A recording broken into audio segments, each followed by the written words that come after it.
Hey, what's up, Coin Fam? We're talking about dimes today. No, not the Roosevelt dime still in circulation. We're talking about old dimes worth good money. I found two of these beauties myself when I was walking to school one day, and I've loved them ever since. Let's get right into it so it all makes sense. Here's a 1942 Mercury dime. This coin was graded mint state 63 on a scale of 1 to 70. It's pretty obvious there's a problem with this dime.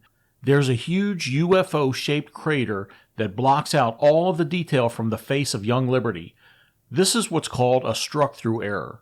Something came in between the dime planchet and the die while the coin was being pressed, and that's what caused the indentation in this dime. Struck-through errors are relatively common on coins, including modern-day coins, but usually not as large and defined as this one here. The back of the dime wasn't affected at all from the foreign object that interfered with the obverse strike. This dime sold at auction for over $500. This is a beautiful dime. Mercury dimes were minted from 1916 to 1945.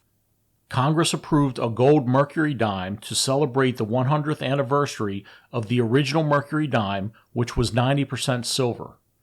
This 2016 dime was made of .9999 fine 24-karat gold, and to top it all off, it was minted at the West Point Mint in New York. This dime was graded Specimen 69, a near-perfect strike. Despite the high-quality strikes and beautiful coins minted at West Point, this one was struck through a thin wire. You can see the indentation of the wire starting from the top right under the R in Liberty and traveling down and towards the left like a river through the chin of young Liberty, and ending at the rim below the L in the word Liberty. The reverse of this dime looks incredible. You can find an unblemished dime like this on eBay from about $350 to about $500. This dime, because of the struck-through error, sold for $940 at Heritage Auctions. Take a look at this interesting error coin on a 1924 Denver minted Mercury dime. This dime was graded about uncirculated by NGC, and it was designated as a mint error. This dime was minted on a planchet that split. You can see the crescent-shaped split at the top of the dime, and by taking a look at the back of the dime, you can see that the split goes all the way through the coin. The piece of the dime didn't come off the coin completely, so it's called a retained split. This dime sold at auction for over $1,000. Here's an undated Mercury dime. You can't see any detail on this dime at all, just what appears to be a silhouette of young Mercury. Despite the lack of detail on this dime, it's still graded mint state 62 on a scale of 1 to 70. This is called a die adjustment strike, and it never should have left the mint. A die adjustment strike is used to set the distance and pressure of the die to the planchet. It's normal for the edge of the coin on a strike like this to be weak or missing altogether. This Mercury dime sold at auction for $1,080. I really enjoy finding off-center strike coins. Here's a 1920 San Francisco minted Mercury dime that was struck 20% off-center. This dime was graded mint state 64, and it was given the FB designation, which stands for full bands. The full bands designation refers to the strike of the bands on the fasces on the back of the dime. In order to get a full bands designation, the bands that hold together the wooden rods have to be clear and well delineated, just like they are on this dime right here. This dime sold at auction for $1,860. Here's another off-center strike. There's no date on this dime because of the off-center strike error.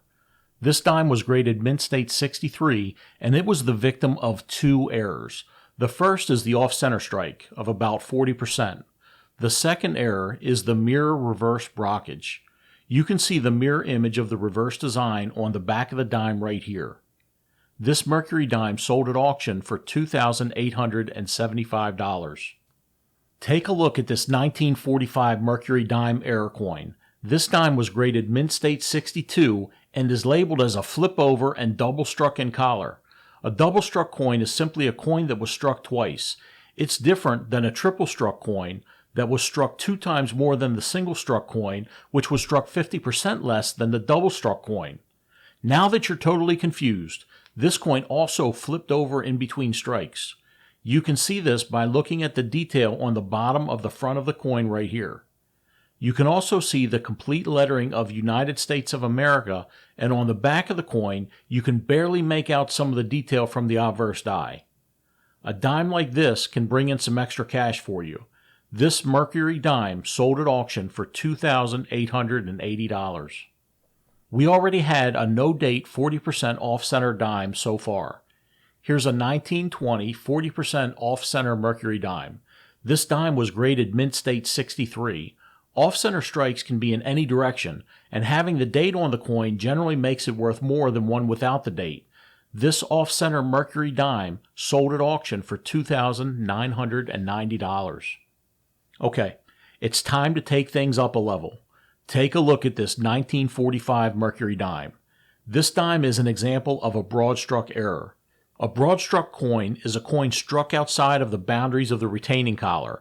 In order for a coin to qualify as a broad-struck error, it must be larger than the normal diameter of the coin and have all of the detail on both the front and the back of the coin. This dime was graded mint state 65 full bands and sold at auction for $4,560.